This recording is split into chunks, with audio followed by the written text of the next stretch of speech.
کے دن اس کو تو موت لازم آئے گی جب بتانا روی اول تصدی یعنی دنیا والی قسم لوٹائیں گے.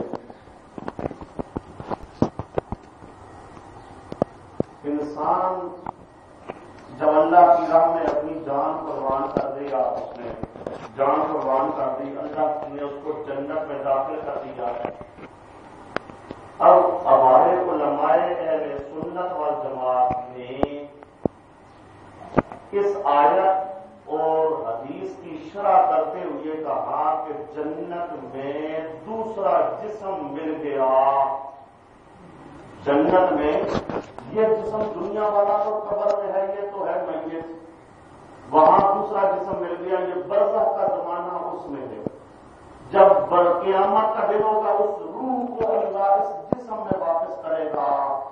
اس دنیا والے جسم کو اللہ زندہ کرے گا. زندہ کرنے کے بعد پھر اس جسم کے سمیت جنت کے اندر جنتی جائیں گے. یہ آیات اور احادیث کو طریقہ ہوتا ہے ماننے کا بزرگوں کی کتابوں کی روشنی میں.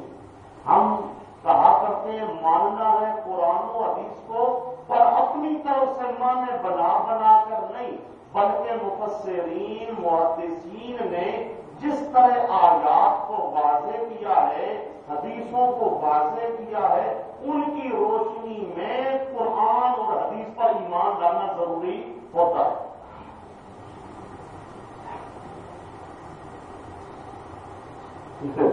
خون پر اتنی دور دور تک بات پہنچ جاتی ہے. یہ خون ایک سبب ہے، خون کو ہٹا دو پھر پہنچاؤ دور کی بات. ماتحت اسباب سننا برحق. اب یہ آپ میری بات سن رہے ہیں، یہ ماتحت اسباب ہے. میں خون لے لوں اور برطانیہ والے کے ساتھ بات کروں تو یہ بھی کیا ہے بات تحت اسباب. خون کو میں پرے کر دوں یا بند کر دوں، اب نہ برطانیہ والا میری بات سن سکتا ہے نہ میں اس کی بات سن سکتا ہوں. تو سبب کو استعمال کیا جائے. ماتحت اسباب زندہ انسان سنتا ہے، ماتحت اسباب سبب نہ ہو، ماحول کا اسباب سننے والا کون ہے؟ اللہ. یہ قبر دنیا والی کیا جنت نہیں بن سکتی؟ جنت ہی بن سکتی ہے. بعض روایات میں بھی آتا ہے، اگرچہ وہ روایات سند کے بعد سے کمزور ہیں، لیکن بعض روایات میں آتا ہے کہ مومن کی قبر جنت کے باغوں میں سے ایک باغ ہے. تو یہ کوئی نہیں کہتا کہ یہ دنیا والی قبر جنت نہیں بن سکتی، یہ کوئی نہیں کہتا. بات یہ ہے کہ شہید تو زندہ ہے تو کہاں پر ہے؟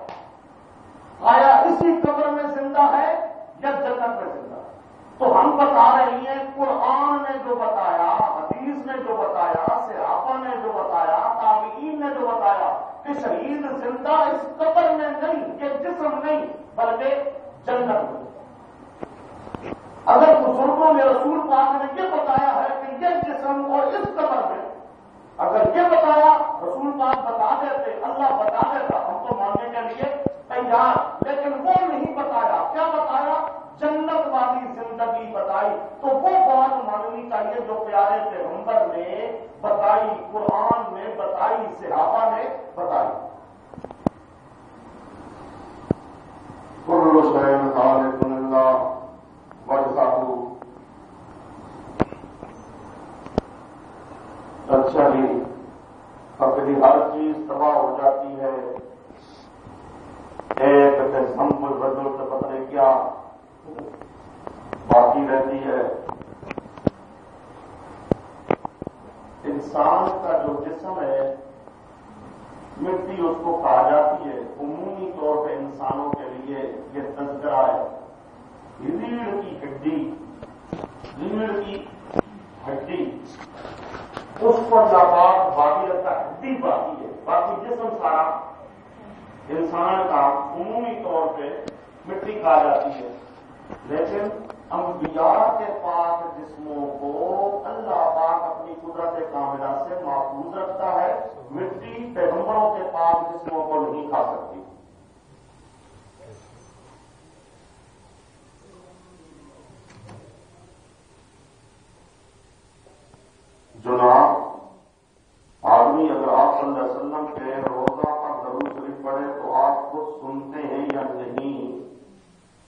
تو یہی بتا رہا تھا کہ اللہ پاک کے پیارے پیغمبر ہیں جنت میں، آپ کا جسم پاک صحیح سالم ہے، یہاں دنیا والی قبر میں آپ ہیں جنت میں، یہاں سے ہم صلاۃ و سلام پڑھیں تب بھی ہم سے دور ہیں، روضہ پاک کے پاس مدینہ پاک میں رسول پاک کی مسجد میں چلے جائیں تب بھی رسول پاک ہم سے کیا ہے؟ دور ہے، اگلے جہان میں ہے، اور دور سے انسان سن سکتا نہیں ہے، یہ دور سے سننا ماتحت الاسباب نہیں ہے۔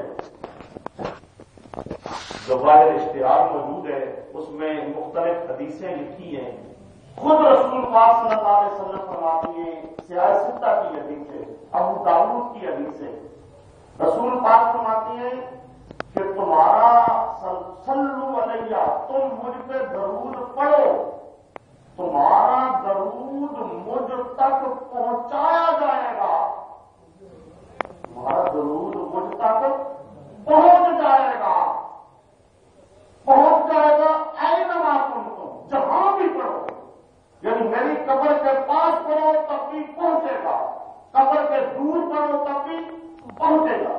اور راوی ہے حضرت ابو ہریرہ، جس روایت میں آتا ہے کہ میری قبر کے پاس درود پڑھا جائے میں خود سنتا ہوں، اس روایت کے راوی بھی حضرت ابو ہریرہ، اس روایت کے راوی بھی حضرت ابو ہریرہ، یہ روایت سے ہے ستہ کی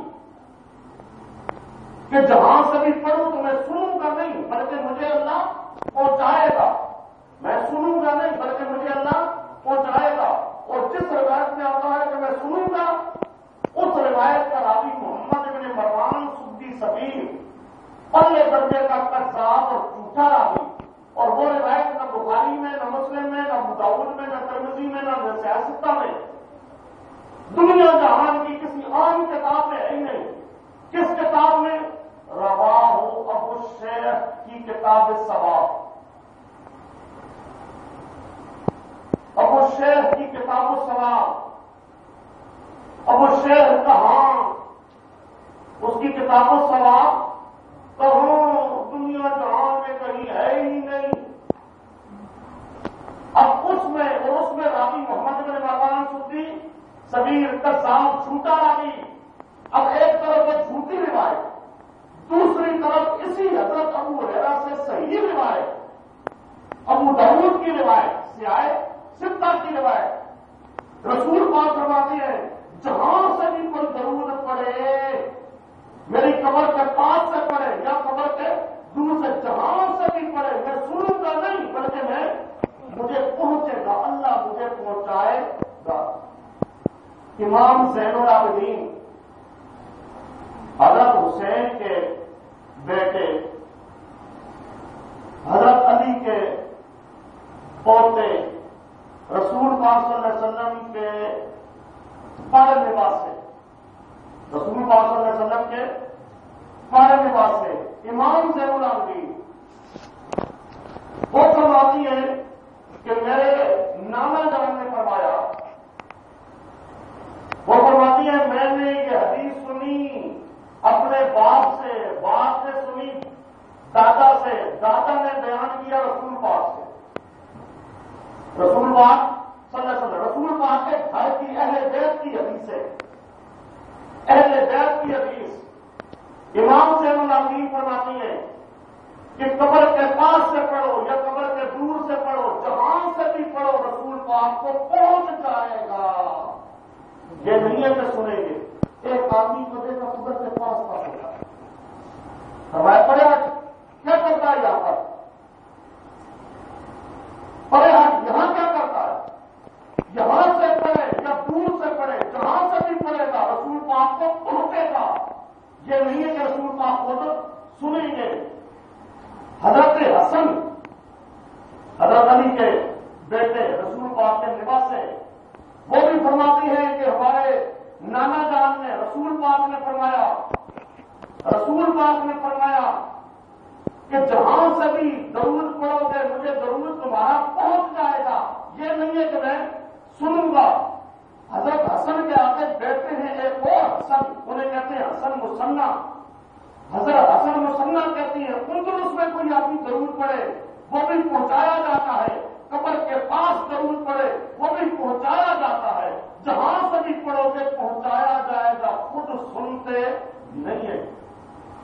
تقریباً 6 کے قریب حدیثیں ہیں، ان کے پورے حوالے اشتہار میں موجود ہیں۔ یہ کون ہے؟ صحابہ ہے، تابعین ہے۔ یہ صحابہ اور تابعین کا مطلب، صحابہ اور تابعین کہتے ہیں کہ رسول پاک سنتے نہیں ہیں، بلکہ رسول پاک کو پہنچایا جائے گا، قبر کے پاس ہو تب بھی پہنچ جائے گا، قبر سے دور ہو تب بھی پہنچ جائے گا۔ اور پہنچ جائے گا کیا مطلب؟ وہ بھی پیارے پیغمبر نے خود حدیث میں بتایا، جب انسان کہتا ہے نا السلام علینا وعلی عبادillah الصالحین، تمام صالحین بندوں کو سلام، پیارے پیغمبر کہتے ہیں تمام صالحین بندوں کو سلام پہنچ جاتا ہے۔ اب ہم صالحین ہیں تو جہاں کہیں کوئی ضرورت پڑ رہا ہے، سلام کہہ رہا ہے، وہ ہمیں سلام پہنچ رہا ہے، لیکن سلام پہنچنے کا مطلب کیا؟ ہمیں بتایا جاتا ہے کہ فیصلہ آباد میں فلان جو آپ کا آدمی ہے اس نے آپ کو سلام کہا، ہمیں پہنچ گیا، لیکن یوں بتایا نہیں جاتا۔ پہنچنے کا مطلب کیا ہے؟ یہ سلام ایک دعا ہے۔ پہنچنے کا مطلب کیا ہے؟ یہ سلام کیا ہے؟ دعا ہے۔ وہ دعا تمام صالحین بندوں کے حق میں قبول ہو گئی، پہنچ گئی، یعنی قبول ہو گئی۔ ہمارا صلاۃ و سلام رسول پاک پہنچ گیا، کیا مطلب؟ اللہ نے ہمارے صلاۃ و سلام کو قبول کر لیا۔ اب اللہ پاک ہمارے پیارے پیغمبر کے درجات اور زیادہ بلند کرے گا۔ اچھا حصہ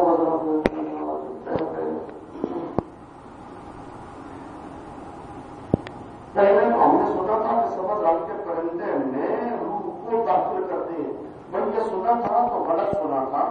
اس حدیث کا معنی یہی ہے جو شارحین حدیث نے واضح طور پہ ذکر کیا ہے کہ سبز پرندے والا جسم نہیں،